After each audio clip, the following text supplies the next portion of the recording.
Joining me now is Dr. Rob Davidson, Executive Director for the Committee to Protect Medicare, and Dr. Bernard Ashby, Florida State lead at the Community to Protect Medicare. Thank you both for being here. It's just unbelievable at a certain... I want to actually start with you, Dr. Ashby, because I understand that you're on break right now and that your hospital is nearing or over capacity.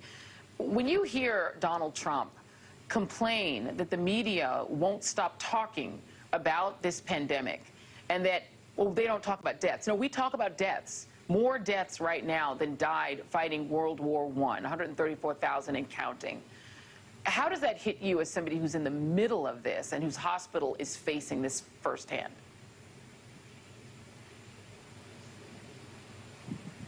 Thanks for having me, first of all, Joy. I appreciate the platform.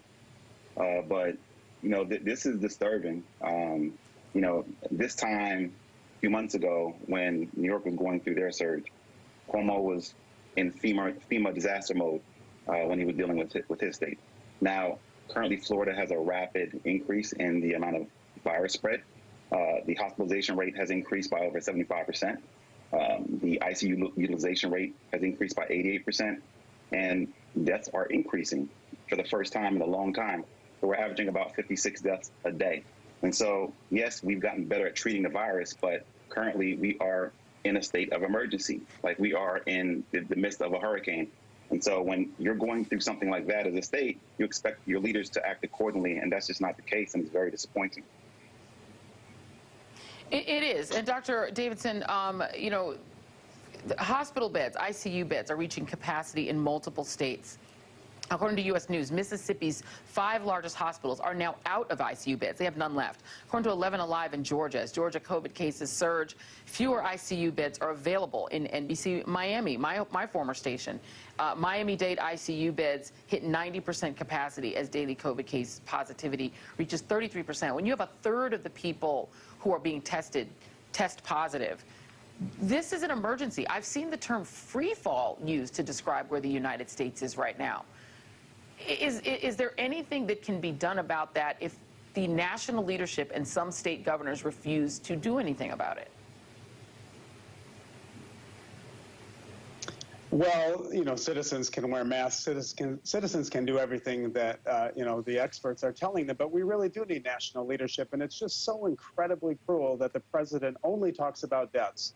Now, mind you, deaths do lag hospitalizations and ICU hospitalizations by several weeks. People can lament on a ventilator, on high-flow oxygen for a very long time before they succumb to the virus. But even that notwithstanding, we are better at treating it. We know about dexamethasone. We know about putting people on their bellies when they can't get oxygen. But people are still suffering. People who don't get hospitalized are suffering from fatigue for weeks and months and missing work. And when the president only focuses on deaths, it just exhibits some kind of cruelty that I don't know that we've ever seen at a national level. And it's really hurting our ability to do what's right. Well, and the deaths are disturbing. The number of people who've died from this. You think about Ebola, which Donald Trump attacked President Obama for, and 3 people died of Ebola in the United States. We're now talking about 134,000 people. Just very quickly, there is now this reporting, Dr. Davidson, that potentially, according to the World Health Organization, they've acknowledged that coronavirus can linger in the air. That scares, that is terrifying. And do masks help if it's in the air? I mean, I know they obviously do something, but if it's in the air, how much more dangerous is this than we even thought? Well, I think it's something that healthcare workers recognized early on when they were wearing PPE and people were still succumbing to the virus, and 300 healthcare workers died in this country in that very first part of the first wave. We can do something about it. By people wearing masks while they're indoors, they limit the amount of virus that they can potentially spread, and we know up to half of transmission is an asymptomatic individual. So, of course, we can do something about it. We can limit indoor activities like restaurants and bars, and we can very carefully tread our way into opening up schools this fall by having testing and contact tracing and spacing and masks, unlike what the president wants to do. He wants to do schools just like he did reopening, and we're seeing the effects of that in places like Florida. Yeah, and Dr. Ashby, because you are in Miami, which not too far from where my kids would have been going to school had we still lived there, and they were several years younger. This scares me, this idea of reopening schools, and the governor of Florida has been very insistent that this is something that should be done.